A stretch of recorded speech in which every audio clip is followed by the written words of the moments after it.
So I finished going back over the corners using, oh, this is a horrible knife because it's the blade keeps bending, but anyway, I just went back over the corners and just added even more space to, in some cases, this one could probably use a little more space right here.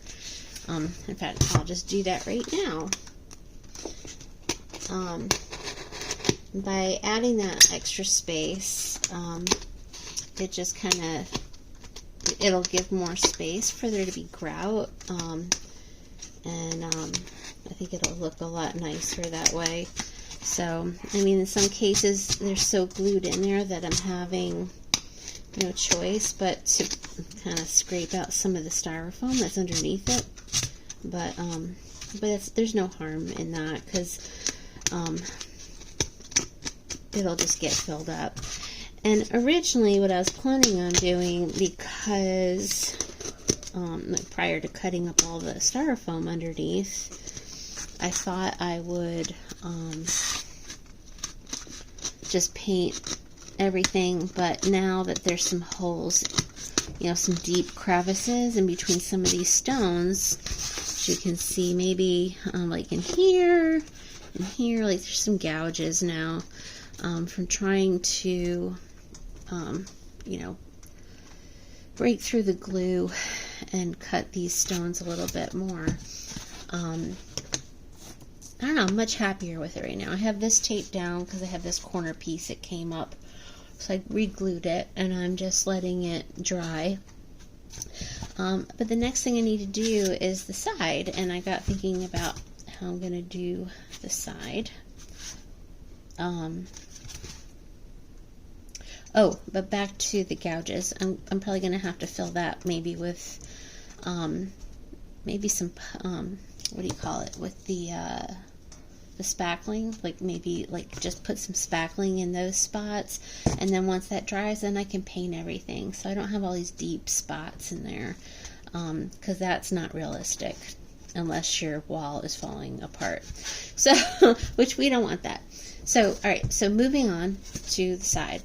So I was thinking about, you know, like when you lay down a stone, it's three-dimensional, so this stone would be wrapping around to the other side.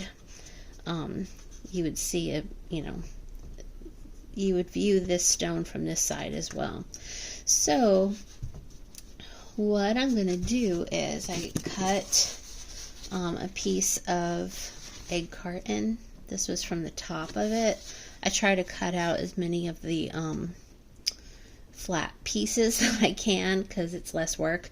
And then when it comes time, if I need more and I run out of the flat pieces, then I will do extra work to use the rounded pieces that the eggs go in.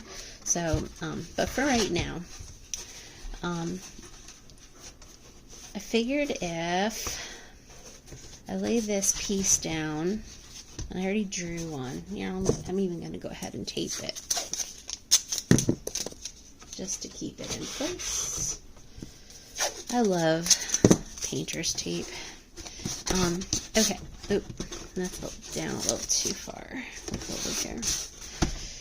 So basically what I want to do is kind of create a continuation of the rock on this side. So I'm just gonna, and I'm gonna make them different sizes. So with this one, I might even just go small, big, and then here's this one. And I'll make a big block there, and another one. But also, you know, I want them to stagger somewhat. So, oops. By the way, this is my favorite pencil. It's the Bic Velocity, and it's, which one is it? The 7, I can't even read anymore. Oh, it's a 0.9 millimeter size lead. It's a nice thick lead, but I love mechanical pencils. I just think they are so nice. But I love writing in pencil, because it's forgiving for one.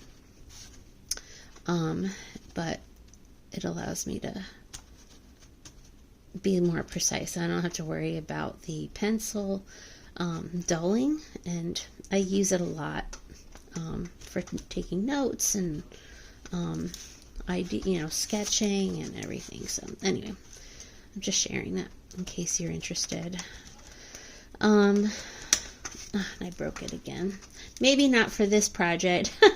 I don't usually break my points that easily. I'm pressing kind of hard. So this is what I'm doing. And I'm just going to continue drawing a rock pattern here. And then I think what I might do is just continue drawing the pattern so I don't end up with the same situation I had on the front. So this might be how I go about planning my rocks. I just thought of that. Pretty cool how that happens. I will draw out my rock pattern and then cut it out. I think that makes a lot of sense. So I'm going to continue working on that, and then I will get back to you once I have this done. I think this will save a lot of time in the end. At least that's what I say. We'll see what happens. You know how that story goes. Anywho, I will get back to you shortly with my progress. Thank you so much, and have a good day. Bye.